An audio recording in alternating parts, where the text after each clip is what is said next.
Bismillahirrahmanirrahim.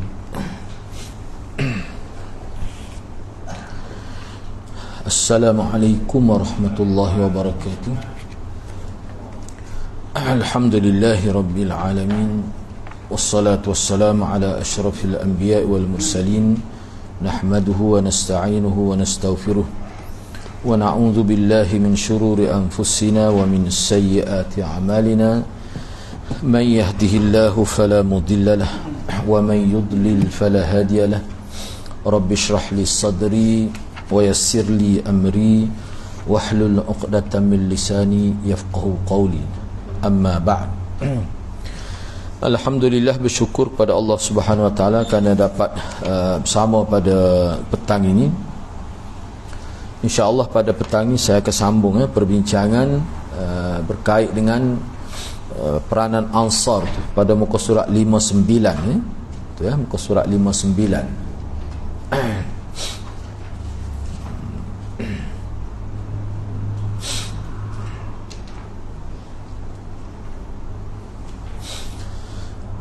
Iaitu peranan Ansar dalam peperangan Badar. Jadi perbincangan pada petang ini sebenarnya masih lagi berkait dengan peranan sahabat secara umum. Misalnya ni Ansar. Mana selepas daripada tajuk ini kita akan bincang khususlah. Bermula dengan Sayyidina Abu Bakar As-Siddiq itu. Baik, peranan Ansar dalam peperangan Badar. Jadi kita sedia maklum bahawa peperangan Badar ni berlaku pada tahun kedua Hijrah. Peperangan besar yang pertama lah. Peperangan besar yang pertama. Baik, dalam peperangan Badar, kaum Ansar memiliki peranan yang sangat penting. Nabi SAW bersabda, "Katakan pendapat kamu semua wahai orang ramai." Jadi maksud baginda dengan ucapan tersebut khitab. Mana Nabi SAW sebut kamu, katakan pendapat kamu di sini, maksudnya orang-orang Ansar. Nyata katakan pendapat kamu semua wahai orang ramai, maksudnya orang-orang Ansar. Kerana jumlah mereka lebih besar berbanding orang-orang Muhajirin. Kita sedia maklum, saya sebut dah sebelum ni, Muhajirin ni tak ramai. Ketika setengah ulama kata tak siapa pun 160 orang. Mana sikit nak lah puak-puak Ansar ni, puak-puak Muhajirin ni.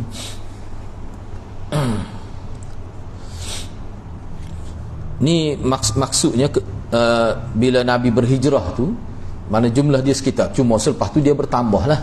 Nak sampai ke tahun sehingga umat Islam sebelum pembukaan kota Mekah tu tentu lebih 160 orang tu. Ni mana peringkat awal. Ni perang Badar ni peringkat awal ni, tahun kedua. Selain itu, ketika mereka membai'ah baginda di Aqabah, mereka berkata kepada baginda, "Wahai Rasulullah, kami tidak dapat bertanggungjawab melindungimu sampai kamu tiba di negeri kami." Ni maknanya Aqabah ni Aqabah yang kedua lah. Aqabah yang kedua pada tahun ke-12 nubuwah. 12 nubuwah ni tahun ke-12 di zaman Mekah tu. Jadi mereka kata mereka tidak dapat melindungi Rasulullah sehinggalah Rasulullah tiba ke Madinah. Mana di tengah-tengah jalan tu dia pun tak mampu nak jaga tu. Disebut terang. Jika kamu telah tiba di negeri kami, ataupun setengah ulama kata apa yang disebut oleh masyarakat Ansar ni, maknanya kalau Rasulullah duduk berada di Mekah, kita tak boleh nak buat apa. Tapi kalau Rasulullah sudah berada di Madinah, cuba tengok tu. Jika tuan, ini kalau kita nak terjemah dalam bahasa kita, lebih sebab kamu tu bunyi kasar lah, tapi ini bahasa Indonesia. Jika tuan tiba di negeri kami, pada masa ini Yathrib lagi, tuan mendapat jaminan kami, tuan berada di bawah jaminan kami, kami akan melindungi tuan seperti kami melindungi anak-anak dan isteri-isteri kami. Ini jaminan golongan Ansar kepada Nabi. Jadi kalau Nabi duduk di Madinah, tinggal di Madinah, dia tak nak buat apa. Jadi Rasulullah SAW khawatir orang-orang Ansar tidak berkenan menyokong baginda kecuali melawan musuh yang menyerang Madinah. bahawa bukan kewajipan mereka untuk keluar menghadapi musuh di luar negeri mereka. Jadi ketika Rasulullah SAW berkata demikian, Sa'ad bin Mu'az berkata, sepertinya yang anda maksudkan adalah kami, wahai Rasulullah. Maka baginda pun jawab, benar. Lalu Sa'ad pun kata, sesungguhnya kami telah beriman kepada. Sa'ad bin Mu'az ni ketua Ansar lah, walaupun dia ni Aus, asalnya dia ni Aus, mana sebelum digabungkan Aus dengan Khazraj itu, dia ni ketua Aus. Tapi bila digabung, tetap dia jadi ketua pula, sebab dia ni panglima, penyair, ketua kaum. Bila jelas bahawa yang dimaksudkan kamu tu adalah, yang dimaksudkan itu adalah golongan Ansar, maka Sa'ad bin Mu'az berkata, sesungguhnya kami telah beriman kepadamu dan membenarkanmu. Kami bersaksi bahawa apa yang kamu bawa adalah kebenaran. Kami telah memberikan janji dan sumpah setia kami kepadamu atas dasar itu, agar kami mendengar dan mentaatimu. Majulah wahai Rasulullah kepada apa yang Tuhan kehendaki, kerana kami selalu bersamamu. Demi zat yang mengutusmu dengan kebenaran, sekiranya kamu membawa kami ke lautan, lalu Tuhan menyemberanginya, maka kami akan ikut menyemberangi bersama Tuhan. Tidak seorang pun dari kalangan kami akan tinggal. Kami berani bertemu dengan musuh kami besok. Kami adalah orang-orang yang bersabar dalam perang, teguh ketika bertemu musuh. Semoga Allah menunjukkan sesuatu yang menenangkan hatimu. Majulah bersama kami dengan keberkatan daripada Allah Subhanahu wa taala. Maksud dia begini, maknanya cerita ni kalau kita tengok secara keseluruhan lah, kita kata pada Aqabah yang kedua sudah ada perjanjian. Tapi bila ada masyarakat Ansar kata, kalau Rasulullah berada di Mekah ni, terus menerus berada di Mekah, kita nak bantu payah lah. Sebab kita berada di Madinah. Takkanlah dia nak mari serat Mekah, itu tidak logik begitu. Jadi Rasulullah fikir, mana kalau dia berada di Mekah, masyarakat Madinah tak boleh tolong dia. Mana kemampuan masyarakat Madinah nak mari itu, ialah tidak logik lah kita kata. Takkan nak mari serat Mekah pula. Jadi Rasulullah fikir, ya betul juga begitu. Maknanya jelas kenyataan masyarakat Ansar tu jelas bahawa kalau Rasulullah tidak pergi, tidak berhijrah ke Madinah, kami tak boleh bantu. Dan Sa'ad memberi keyakinan kepada Nabi bahawa mana kalau sekiranya Rasulullah berada di mana, so apa pun kami sanggup buat, hatta menyeberangi lautan bersama Rasulullah pun sanggup. Siapa disebut gitu. Tapi kalau Rasulullah duduk Mekah, kita nak buat apa? Itu. Baik. Maka Rasulullah pun sangat bahagialah, senang hatilah Rasulullah bila mendengar ucapan Sa'ad sedemikian itu. Kemudian Rasulullah pun kata, siru wa absiru, fa inna Allah Ta'ala qad wa'adani ihda at-ta'ifatain, wallah laka'anni al-an anzuru ila masari'il qaum. Tu ada tersilap tu, kena tambah tu, siru wa abshiru, shin tu dia silap tu, bukan wa absiru. Apa dia wa absiru? Wa abshiru tu shin tu. Siru wa abshiru, majulah kamu, wa abshiru, dan terimalah berita gembira oleh kamu. Tu maksudnya abshiru, shin tu titik 3 butir atas tu. Tu kan. Bergeraklah, wa abshiru, dan bergembiralah oleh kamu, kerana Allah Subhanahu wa taala telah menjanjikan kepadaku satu daripada 2 kelompok. Demi Allah, seolah-olah aku melihat tempat-tempat musuh, maknanya sudah terbunuh. Masarik ni makna tempat musuh rebah jatuh, masarik. Masarik ni kalimah ni lah digunakan untuk musara'ah tu, wrestling tu, gusti. Rebah kan, wrestling kan rebah semacam mana nak habis so pusingnya tu 40 hari tapi tak hati, nampak pelawak hangit tu tak. Tu daripada kalimah musara'ah ni maknanya badi perebah tu dalam bahasa Arab, binat musyarakah dia panggil. Jadi masari'il qaum ni tempat jatuh kaum, mana tempat musnah, tempat kita kata binasa kaum itu. Ini hadis ni sebenarnya isyarat kepada yang membantu Nabi ni lah salah satu 2 kelompok. Siapa dia satu? Muhajirin dan Ansar. Ini kelompok yang kedua. Aku sudah melihat satu daripada 2 kelompok. Demi Allah, seolah-olah aku melihat tempat-tempat musuh telah ranak, telah binasa, telah musnah. Ini satu kenyataan. memanglah dalam peperangan Badar ni memang kalangan dalam mana-mana peperangan pun sebenarnya kalau kita tengok dalam sejarah, Ansar lah paling ramai sebab jumlah dia ramai. Jumlah dia ramai. Walaupun ada setengah ulama kata dalam peperangan Badar ni lebih kurang sebab apa? Sebab peperangan Badar ni bukan berperang sebenarnya, tapi lebih kepada nak menyekat rombongan dagang Abu Sufyan itu. Jadi maknanya tidak ramai yang terlibat, tapi ulama kata separuh tu Ansar. Tak apalah kan? Ni secara ringkas. Jadi siapa Ansar tu, waktu dia bincang akan datang. Ni sebut secara umum, bincang tentang kelebihan kelompok. Sikap Ansar selepas peperangan Hunain. Jadi peperangan Hunain ni seperti yang kita sedia maklumlah berlaku pada tahun ke-8 pada sekitar 3 Syawal gitu lah mengikut kebanyakan ulama. Pada makna masa raya tu tak pasal gitu.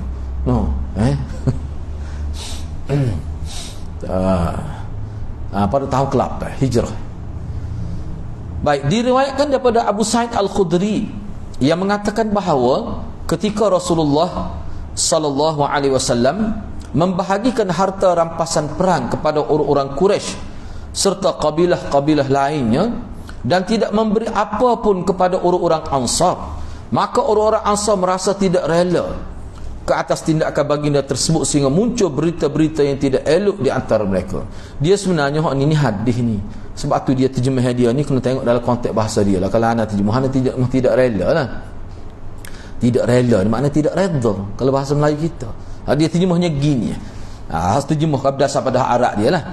Jadi bila Nabi tidak beri apa-apa harta ghanimah kepada Ansar, maka orang Ansar berasa tidak senang hati, tidak rela ni, berat tu nisbah pada sahabat tu. Rasa tidak senang hati ke atas tindakan baginda tersebut sehingga muncullah berita-berita yang tidak elok di antara mereka. Apa gitu, nampak melebihkan Muhajirin timur begitu. Ada setengah ulama kata ni yang mula-mula mencetuskan ni adalah puak-puak munafik. Ada yang kata begitu. Tapi setengah ulama dah, sebab orang Ansar ni ada yang berfikir tinggi, ada yang orang biasa, orang kapal biasa pun ada. Bila takwi kan, biasalah. Itu tak mesti munafik ni setengah ulama kata. Kalau sepuluh kita lah main politik tak boleh jawab tersikit, buat press conference lalu bohongnya buat press conference tu kita hilang keyakinan. Lagu tu lah. Patut sahabat ni peringkat awal sebelum terdidik dengan orang panggil mantap tu ada gitu. Tapi setengah ulama kata tak, ini pokok munafik. Tapi setengah ulama kata mana bukti orang munafik. Jadi kalau kita tengok sahabat peringkat awal tu sebelum dikatakan radhiyallahu anhum wa radu an, boleh berlaku gitu. Baik, cuba kita tengok. Jadi timbul lah, orang panggil jadi spekulasi lah, jadi isu. Seseorang daripada mereka bahkan berkata, demi Allah, dia kata Rasulullah ni bila jumpa apa-apa dia tak ingat dah kita. Tu kalau kita sebut Kelantan sebelum ni apa-apa ansar bila puak Muhajirin mari belakang dah tahu kelapar ni kan. Tahu kelapar ni.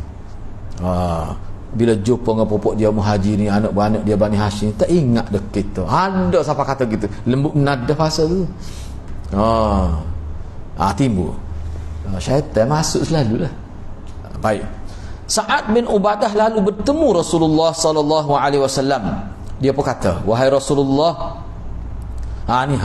orang-orang Ansar rasa tidak sedap hati. Itu lebih ringan. Tadi kata tidak rela tu berat tu. Tu. Wahai Rasulullah, orang-orang Ansar berasa tidak sedap hati terhadap Tuhan melihat apa yang Tuhan lakukan dengan pembahagian harta rampasan harta ghanimah yang Tuhan perolehi, dan Tuhan bahagikan kepada Muhajirin sahaja. Ta'wi, Tuhan bahagikan kepada kabilah Arab, tidak ada satu pun orang Ansar yang menerima bahagian ghanimah. Pok dia tak puas hati tu.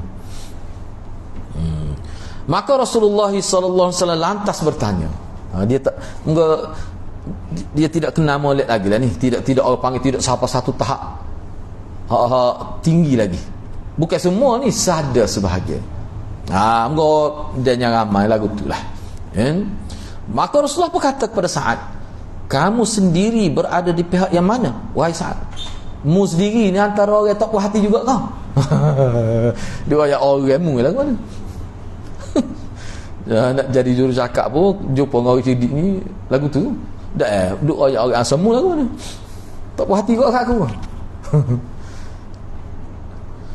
Sa'ad pun kata saya hanya sebahagian daripada mereka. Saya ni mari jadi juru cakap je, bukan kata tak puas hati. Nak royak biar Rasulullah tahu hak ramai-ramai tu ada duk sungguh. Gitu.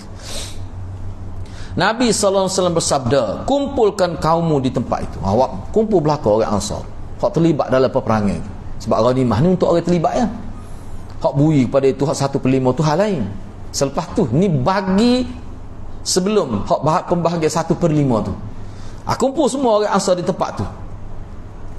Lalu datang beberapa orang muhajirin, tetapi baginda membiarkan mereka. Tiba-tiba orang muhajirin pergi nak dengar Rasulullah ayat geria. Padahal sebenarnya perhimpunan itu khusus untuk orang Ansar dia. Tapi ada juga orang muhajirin yang masuk dalam majlis tu. Datang pula yang lain, tetapi baginda menolak mereka. Setelah mereka berkumpul, Sa'ad pun datang. Katanya, dia kata, wahai Rasulullah, Sa'ad ni Sa'ad bin Ubadah tu, Sa'ad bin Ubadah bukan Ubaidah tu. Maka bila sudah terkumpul orang Ansar, maka Sa'ad pun kata, orang Ansar ni sudah berkumpul dah wahai Rasulullah. Rasulullah SAW pun menjumpai mereka, mana berhadapan dengan mereka secara berdepan gitu. Lalu baginda SAW memuji Allah dan menyanjung Allah dengan pujian yang layak bagi Allah. Kemudian baginda bersabda, ya ma'syaral ansar, maqalatun balagatni ankum wajidatun wajadtumuha fi anfusikum alam atikum dullala fahadakumullah wa'alatan fa'agnakumullah wa'a'da'a fa'allafallah baina qulubikum. Qalu balillahu wa rasulu aman wa afdal. Ala tujibunani ya ma'syaral ansar. Qalu wa bimadha nujibuka ya Rasulullah. Walillahi wa lirasulih al-man wal fadl. Qala ama wallahi law syi'tum laqultum falasadaqtum wa suddiqtum ataitana mukadzdzaba fasaddaqnaka wa makhzulan fanasarnaka wa taridan faawaynaka wa aila faagnaynaka awajadtum fi anfusikum ya ma'syaral ansar fi lu'anatin minad dunya wa ta'allaftu biha qauman liyuslimu wa wakaltukum ila islamikum afala tardawna ya ma'syaral ansar an yadhhaba an-nas bisyati wal ba'ir wa tarji'una bi rasulillah fi rihalikum fawalladhi nafsu Muhammad biyadihi laula al-hijrah lakuntum ra'am minal ansar walau salakan nas syi'ban wasalakatil ansar syi'ban lasalaktu syi'bal ansar. Allahumma arhamil ansar wa abna'al ansar wa abna'a abna'il ansar. Ni Syiah Maruf Nala dalam kitab dia hadis ni lawak hangit, dia kata ni bukan, dia kata ni rekod sahabat ni. Cuba baca ke dia makna dia tu tak, yang maruf sangat pokok dia tu. Nabi kata di hadapan Ansar, orang Muhajirin pun ada beberapa orang dengar ni, wahai sekalian orang Ansar, apa percakapan engkau yang sampai kepadaku? Mukecek geria aku dengar berbeza sapa kepada aku. Mulayak geria. Tu dalam bahasa Kelantan kita. Mukecek geria. Tu. Apa perasaan tidak sedap yang kamu rasai dalam hati kamu? Berasa tak puas hati gapo? Bukankah aku datang kepadamu ketika kamu dalam keadaan sesat? Lalu Allah memberi hidayah kepada kamu melalui aku. Makna kamu terima hidayah ni adalah melalui aku, makna melalui sahabat aku Mus'ab bin Umair. Sebelum ni kamu tak tahu agama gapo pun. Bukankah kamu dulunya miskin? Allah telah membuatkan kamu kaya dengan sebab aku. Maknanya bayangkanlah, hak kata miskin tu jadi kaya jiwa, boleh bagi harta, padahal sebelum tak ada dek duk bagi-bagi pun. mentah jadi rasa kaya. Tu. Bukankah kamu dahulu bermusuhan balah sama sendiri, lalu Allah menyatikan hati-hati kamu? Siapa tukar nama, rela tukar nama. Ingat mudah nak tukar nama. Sebab kita nak tukar hari ni tak puas hati, tanah Melayu tukar Malaysia ada. Ingat mudah. Ni Aus jadi tak ada. Khazrah tukar jadi Ansar. Ingat mudah. Orang cerdik tak apalah. Aus dan Khazrah tak ada Al-Quran, Ansar ada. Kita tak ada Al-Quran. Mereka berkata, bahkan Allah dan Rasul lebih banyak memberi kebaikan dan keutamaan. Dia ngaku tu tak lihat tu. Mana berimeh, takut juga dia kata. Dia kata memel lah tu tak lihat. Kalau lagu tu tak boleh nak nafi, dah tentu dah Allah dan Rasul lebih banyak memberi kebaikan dan keutamaan. Maka Rasulullah pun kata lagi, kalau begitu mengapa kamu tidak menjawabku wahai Ansar? Tu lagu mana dia tak puas hati dia, tak puas hati. Soalan gitu. Mengapa kamu tidak jawabku wahai Ansar? Dengan apa kami menjawabmu wahai Rasulullah? Nak jawab lagu mana? Nak jawab tak gamuk lah, tanya memang kami tak puas hati. Kata lagi tu makan kenapa pok dia sama diri jadi hodok kecek sendiri tak berani nak kecek. Rakyat tak puas hati ke apa? Makna Rasulullah panggil berdepan. Tak ada pula dia sungguh tu depan tu. Yalah kalau kita begitu dia gontang mana itu ayat. Kita tak puas hati. Apa bagi tak kita kata malu muka apa dia ni. Asalnya, bukankah kepunyaan Allah dan Rasulnya semua kebaikan serta keutamaan? Jawab orang-orang Ansar. Mana kebaikan semuanya milik Allah dan Rasul. Jadi sini tu maknanya pokok dia mula mikir tu. Ada tak kena tu. Maka Rasulullah pun kata, Rasulullah pun sebutlah. Dia gini sebenarnya, anda baca dalam syarah dia peringkat awal tu dia rasa dialah muka manusia kan. Enggak Ansar bukan semua senang juga.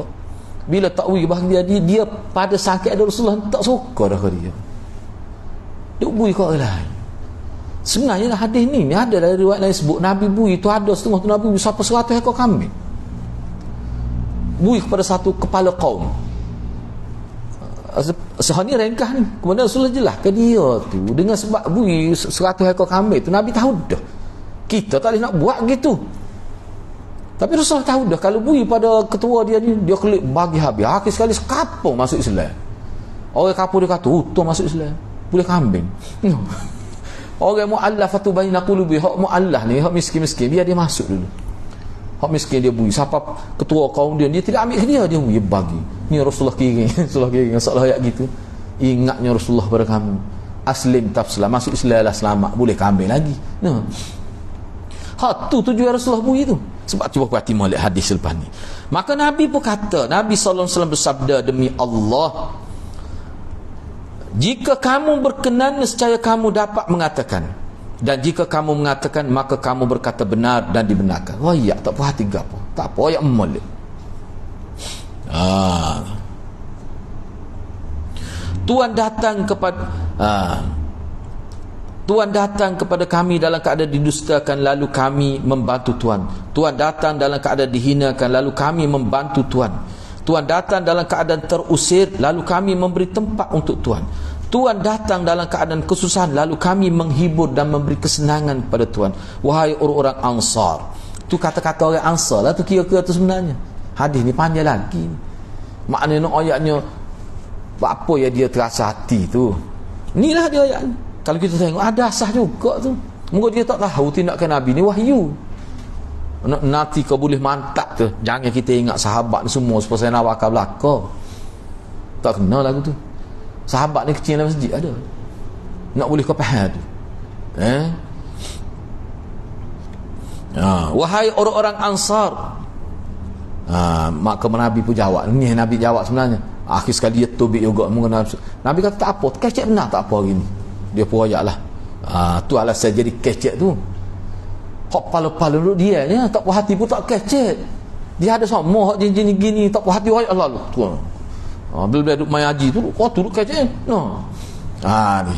Jadi Nabi kata mana? Ni apa dia jadi kejut ni. Wahai orang-orang Ansar, apakah kamu marah kepadaku hanya kerana harta dunia yang aku berikan kepada suatu kaum untuk mengambil hati mereka?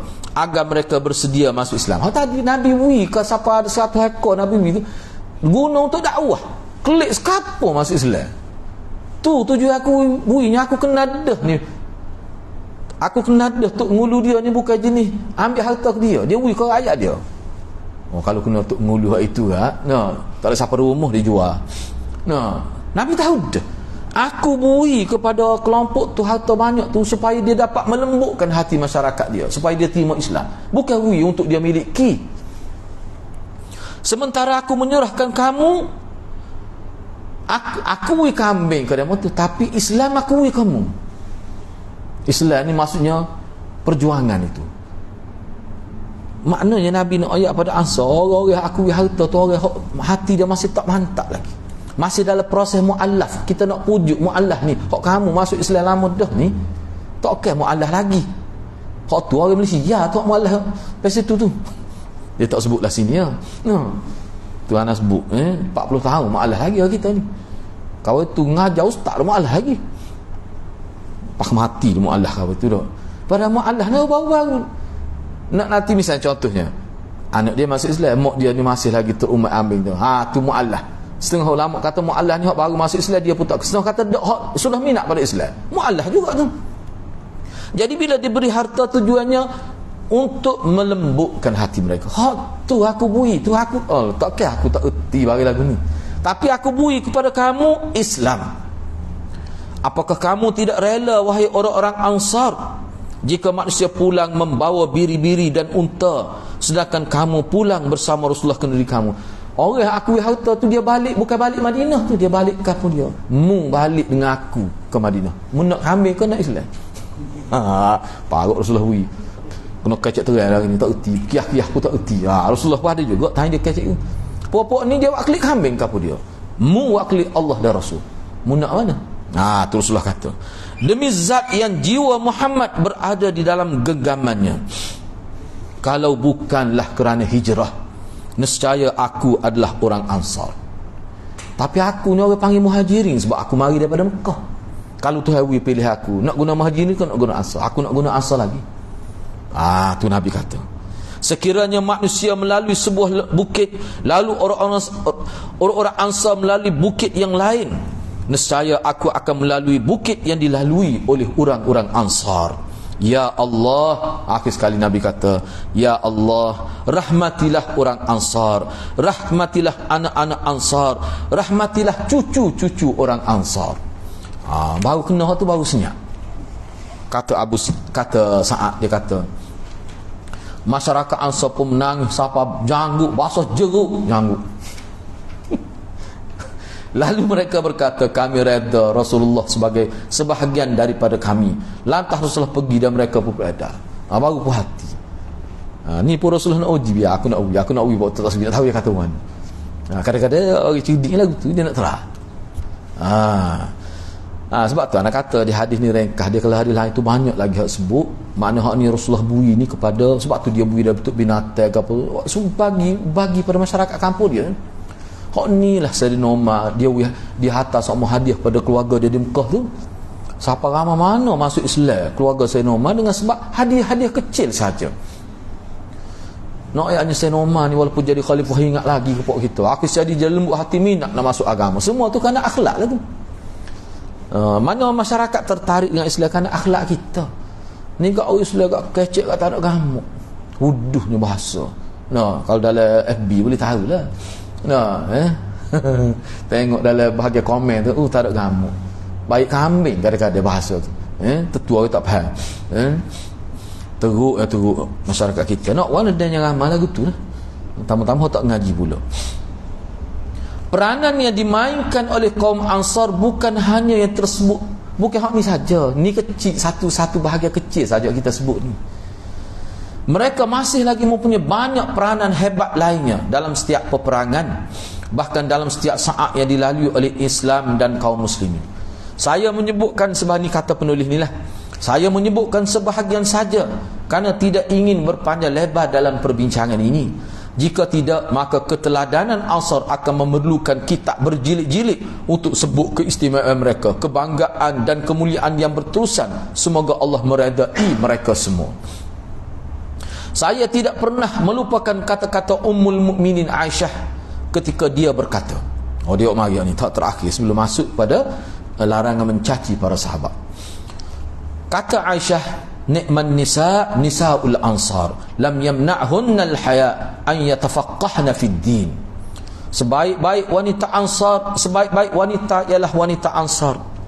Perasaan malu mereka tidak menghalang mereka untuk memperdalami agama. Sebab Aisyah ni tempat rujuk utama masyarakat Ansar. Nak tanya bab hukum haid, hukum nifah, hukum tentang fiqhun nisa, fiqh perempuan, inilah tempat rujuk di Aisyah. Kadang-kadang setengah-setengah tu ada riwayat dia tanya Nabi direct. Dia tanya Nabi direct, nak cuci lagu mana ni? Kita kata kemaluan ni bila kena istihadah. Haid tu tak apalah, Rasulullah tak ada kita faham haid tu. Sebab nak semaya dia kena semaya ketika istihadah. Nabi kata guna kapah. Kapah tu awak lagu mana? Aisyah kata mari biar aku ayat. Belum lagu tu tanya. Nabi kata tak apa, biar dia tanya. Lepas tu dia tanya Nabi. Nabi kan Nabi ayat Nabi dah lihat no lagu tu tanya. Lepas tu Aisyah pun ayat. Dia masuk dalam bilik tanya. Makna dia tanya, tapi dipuji Rasulullah. Sebab dia tanya tu dia takut tak sah semaya. Dia popok dia ni ada setengah hit siapa tubik tu siapa leleh ku pohon ni. Banyak siapa nak mengakhir gula pun tak pergi dia kata. Orang panggil tak pergi apa malu lah. Ada beberapa orang tu memang Allah uji dia. Dia mari darah istihadah tu banyak sangat. Tutup letak tuala wanita pun di kemaluan tu masih lagi meleleh lagi. Nampak lagi. Rasulullah kata tak apa, maya gitu. Setelah kamu bersihkan, kamu ambil wuduk, maya gitu. Meleleh tu tak apa, dimaafkan. Lega dia. Tapi nak pergi mana-mana tak boleh. Malu. Mai duk tubik kau celah pohon gitu. Siapa tahu tu Allah uji setengah-setengah wanita. Sedihlah dia. Baik, sekarang ni kita pergi pada seterusnya. Kita pergi selalah tu ni. Moga kita ni terbakar lah juga ni. Lepas tu sejilid baru. Baik, larangan mencaci para sahabat. Ini banyak kitab khusus. Lawan ini memang banyak dalam kitab. Kitab khusus ulama tulis. Larangan mencaci sahabat. Kalau Imam Ahmad mudah lah. Dia kata siapa dia pernah dengar orang mencaci sahabat, fa'lam annahu zindiq, mu kena ketahui itulah pokok kafir zindiq. Dalam setengah riwayat kalau mu dengar idza ra'aita ahadukum idza ra'aita ahadakum idza ra'a ahadukum idza ra'aita ahadan, tu bila kamu melihat seseorang yantaqisu ashab Rasulillah fa'lam fattahim islamah. Tu bila kamu lihat seseorang dia duduk merendah-rendah ke sahabat, mana-mana sahabat, fattahim islamah, mu kena ragu dia tu Islam ke tidak. Mana bersangka buruk situ tak apalah. Sebab kalau seorang Islam sungguh, tengok saat ni sebab anda tengok Arab, kata tak sesuai nak terjemah, kami tak rela. Bagus tu bahasa Malaysia kita tu. Sebenarnya kami rasa tak sedar hati, tak senang lah. Gitu ya. Larangan mencaci para sahabat radhiyallahu anhum. Apakah mengkafirkan dia? Caci tak boleh dah. Diriwayatkan daripada Abu Sa'id Al-Khudri yang menyatakan bahawa Nabi SAW pernah bersabda, la tasubbu ashabi falau anna ahadakum anfaqa mithla Uhud zahaba balagha mudda ahadihim wala nasifah. Janganlah kamu mencaci para sahabatku sekiranya seseorang di antara kamu berinfak emas sebesar gunung Uhud atau bukit Uhud, nescaya belum dapat menandingi satu mud, satu cupot yang mereka belanjakan. Boleh jadi separuh cupot pun tak siapa. Kamu belanjakan satu gunung emas, dia secupot emas atau separuh cupot, tapi nilai di sisi Allah tak sama. Tu apa tu? Sebab nilai sedekah tu dia bergantung pada keimanan seseorang juga. Baik, hadis ni memang diletak di bawah manaqib para sahabat lah.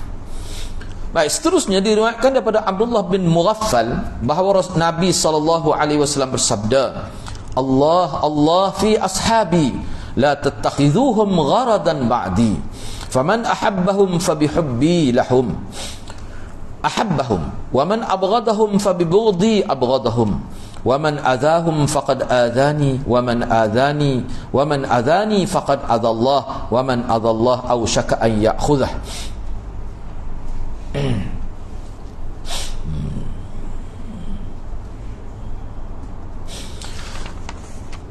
hendaklah kamu bertakwa kepada Allah terhadap para sahabatku. Terjemah gitu. Kalau kita terjemah gini, terjemah mudah. Beringat sikit terhadap sahabat aku ni. Tu. Allah tu dia panggil kalimatul hadri. Kalimatul hadri makna bui peringatan tapi sebut nama Allah, Allah fi hasbi. Beringat sikit. Berhati-hati kamu terhadap sahabat aku ni. Itu maksud dia ni. Ni pun betul lah, hendaklah kamu bertakwa kepada Allah terhadap para sahabat aku. Maknanya ingat Tuhan bila nak kecek tetap sahabat aku ni. Ingat pada Allah. Bapa Nabi kata gitu. Ni terasa benar kalau kita baca Kalau baca dalam syarah dia. Padahal zaman Nabi ni mana ada isu ni. Jadi Nabi sebut ni untuk bila ni? Untuk umat kemudian. Bila ni memang tak ada. Siapa Abu Zar kata ke bila pun Nabi marah dah. Para sama sahabat sama level dia tu. Baik. Hendaklah kamu bertakwa kepada Allah terhadap para sahabatku. Hendaklah kamu bertakwa kepada Allah terhadap para sahabatku. Itu terjemahan Allah fi ashabi. Jangan kamu menjadikan mereka sebagai sasaran dengki dan marah. Maknanya mensasarkan sahabat permusuhan itu. Jangan kamu selepas pemergianku, sesiapa yang mencintai mereka, maka aku mencintainya dengan kecintaanku kepada mereka. Dia macam mana boleh silap terjemah ni? Dia tinggal tu. Kena tengok semula arah tu. Separuh dia terjemah. Macam mana bahagian semuk lagu mana? Separuh dia terjemah tu. Baik. Kalau dia terjemah hanya setakat fabihubbi lahum ahabbahum. Sekat tu dia terjemah tu. Wa man abghadahum. Dan sesiapa yang membenci mereka, sebenarnya kebencian mereka itu sebenarnya mereka benci pada aku. Makna Nabi kata siapa dia cinta pada sahabat aku, sebenarnya kerana cinta kepada akulah dia cinta pada sahabat aku. Dan wa man abghadahum fabibughdi abghadahum. Dan sesiapa yang benci kepada mereka, maka dengan sebab benci kepada akulah dia benci pada mereka. Sebab telah ulama kata Syiah dia pukul sahabat, dia nak pukul Nabi sebenarnya. Inilah dalil. Cuma dia nak pukul Nabi tu tak bergamuk. Bukan tak bergamuk, dia takut orang kata tak kira dia nak kata Nabi udah nak takiyah tak lih lah lagu tu. Maknanya dia benci sahabat, sebenarnya dia benci pada aku. Supaya dia sayang kepada sahabat. Kerana kita sayang pada aku lah. Apa yang kita sayang kepada sahabat? Sebab Nabi suruh, agama suruh. Macam mana boleh tinggal separuh itu? Ada ke? Ada.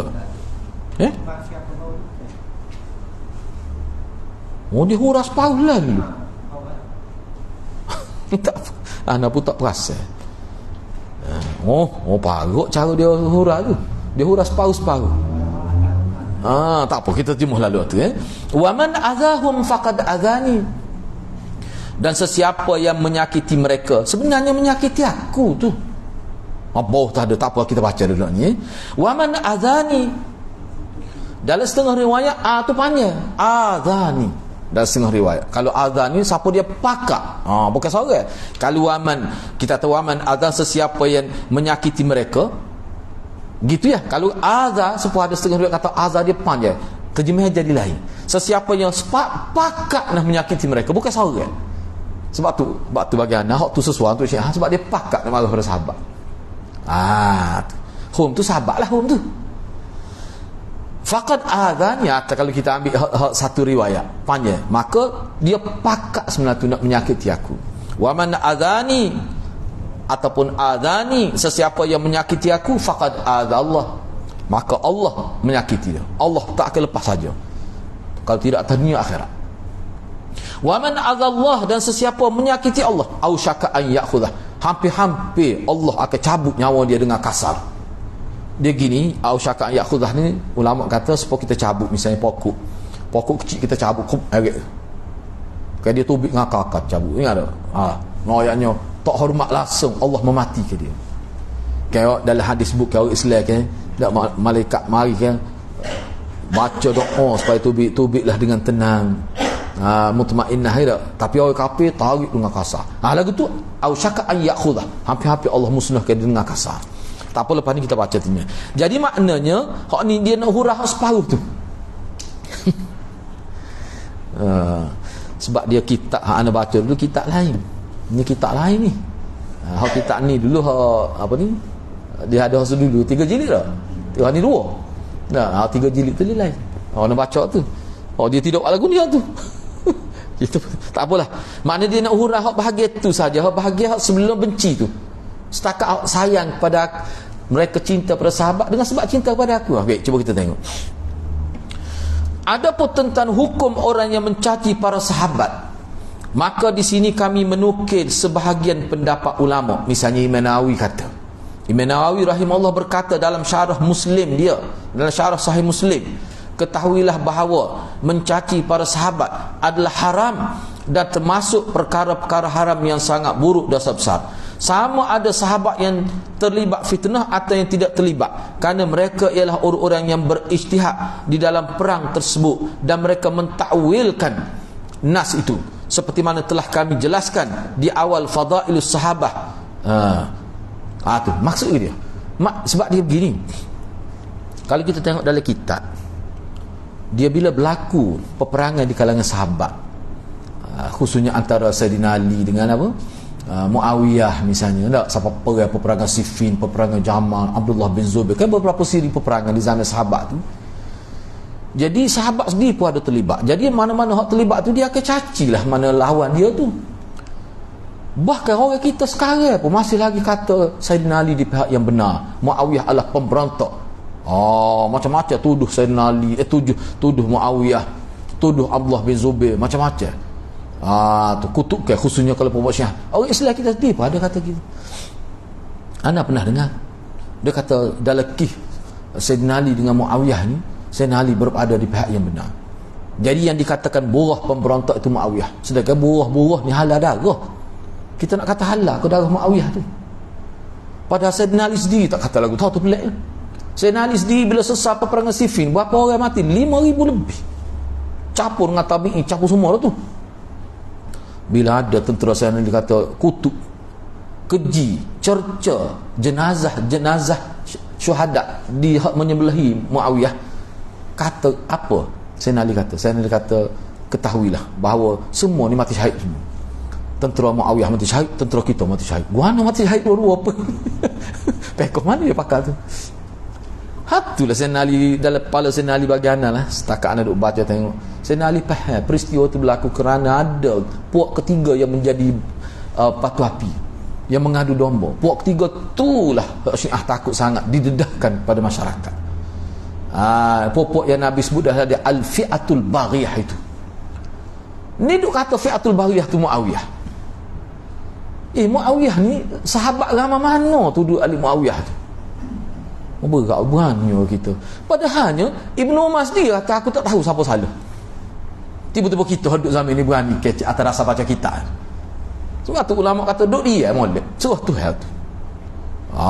Sebab itulah Umar bin Abdul Aziz, siapa dia kutuk mana-mana pihak, kutuk pengikut Muawiyah ke, kutuk pengikut Sayyidina Ali, dia akan rotan. Bahkan mengikut ulama Umar bin Abdul Aziz, orang berzina, orang buat salah, buat benar dia tak rotan, tapi kutuk sahabat dia akan rotan, dia sendiri akan rotan. Ayatnya Umar bin Abdul Aziz dia faham. Tak usah duk kecek banyaklah kita tak tahu. Allah zaman kita lah ni berlaku duk balah, kita nak ngesah ke mana? Kita nak kata hak mana benar? Ana tak agak baca dalam WhatsApp. Ana tak aku tu saya dengan sebab baca FB. Barang boleh tipu belakang. Kita duk baca tu kita buat keputusan. Mana tahu banyak perkara terselindung tu. Sebab itulah ulama kata, sebab itulah Umar Ibnu Umar kata aku tak tahu mana betul. Cuma aku yakin betul belakang. Ada ni puak lain yang menjadi pengadu domba tu. Kita kena pakai gitu. Tak ada faedah pun kita tuduh tu. Bagi ana mudah ana lebih suka mengambil pendapat yang mengatakan hikmat dianya Allah nak ayatnya bila ada puak munafik dalam kerajaan tu dah jadi.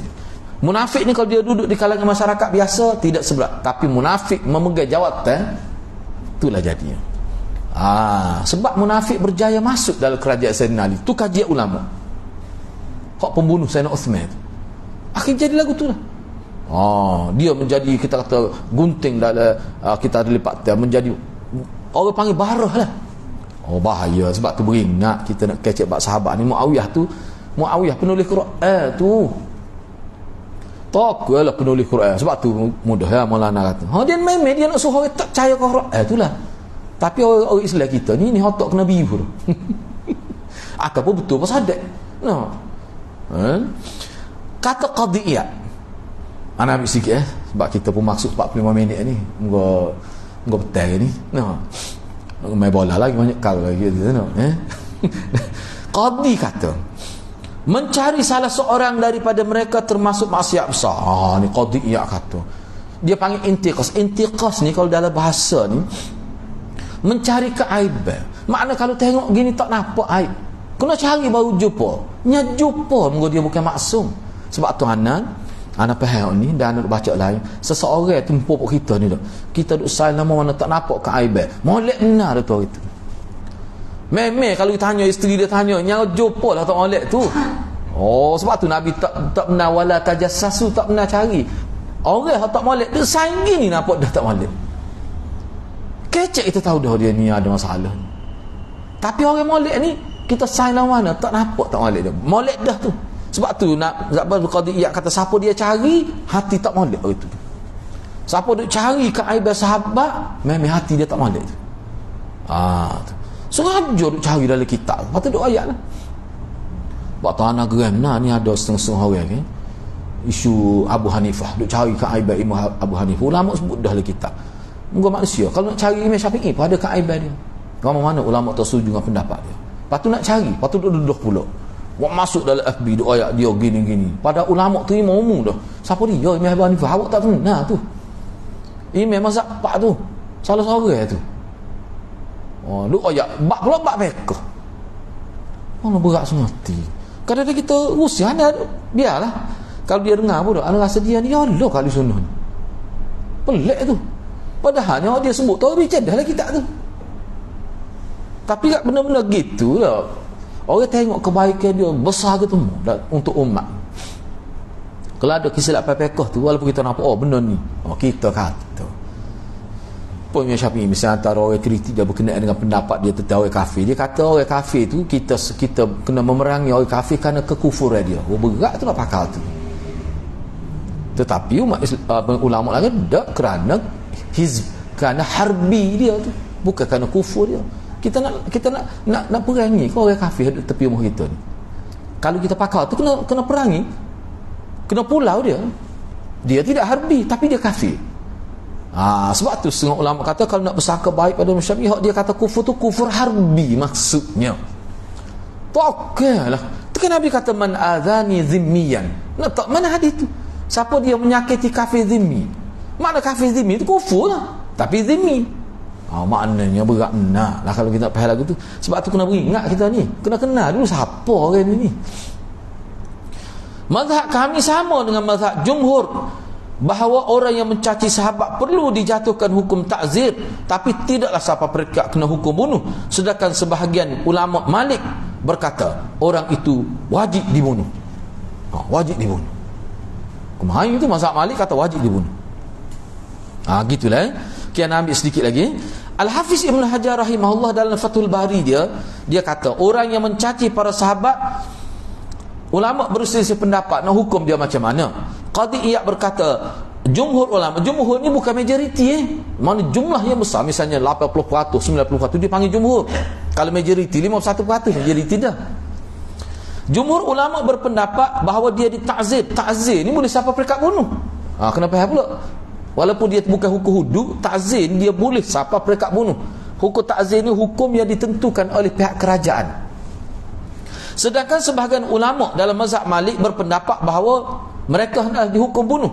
Sebahagian ulama dalam mazhab Syafi'i mengkhususkan hukuman bunuh untuk orang yang mencaci Abu Bakar, Umar, Sayyidina Hasan dan Sayyidina Husain. Enggak hanya Syekh Ahlul Kafir. Dalam mazhab Syafi'i tak ni khusus. Khusus untuk tu.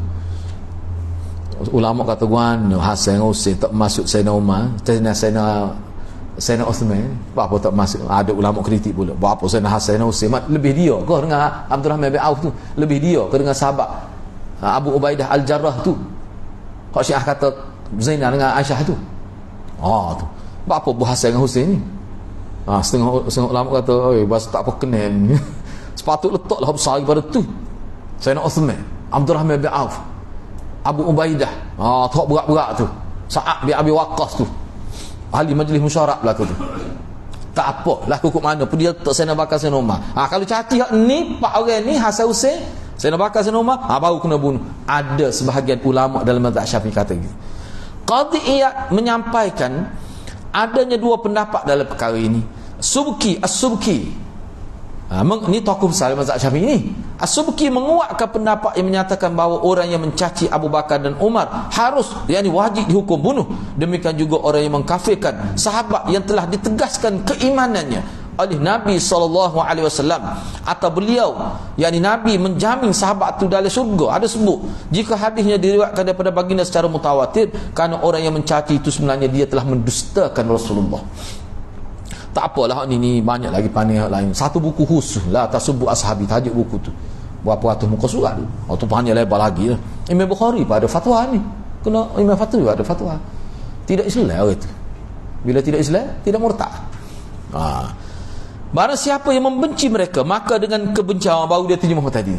Barang siapa yang membenci mereka, maka dengan kebencianku aku membencinya. Dia terjemah pula, tak terjemah pula tak kena tu. Terjemah betulnya gini. Sesiapa yang membenci mereka, maka kebencian mereka itu kerana mereka benci kepada aku.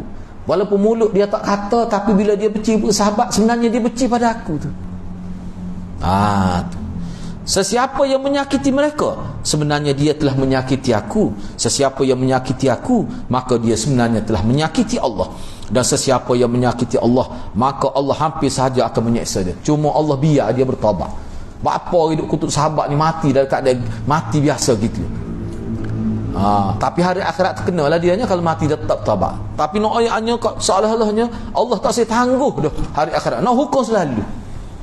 Seolah-olahnya begitu. Berat tak berat tu, begitulah. Kemudian lain tu kita bincang minggu hadapan insya-Allah. Kita berhenti setakat itulah dulu. Mudah-mudahan Allah berkati kita semua. Aku qauli hadza wa astaghfirullahal azim li wa lakum. Wassalamualaikum warahmatullahi wabarakatuh. Jadi selepas ni puan nak ambil sekitar 45 minit lah. Munggu petang ni no. Dah kita rehat ya. Pak Ana pun yalah munggu kita molek juga lah, kita 45 minit cukup dah. Assalamualaikum. Assalamualaikum warahmatullahi wabarakatuh.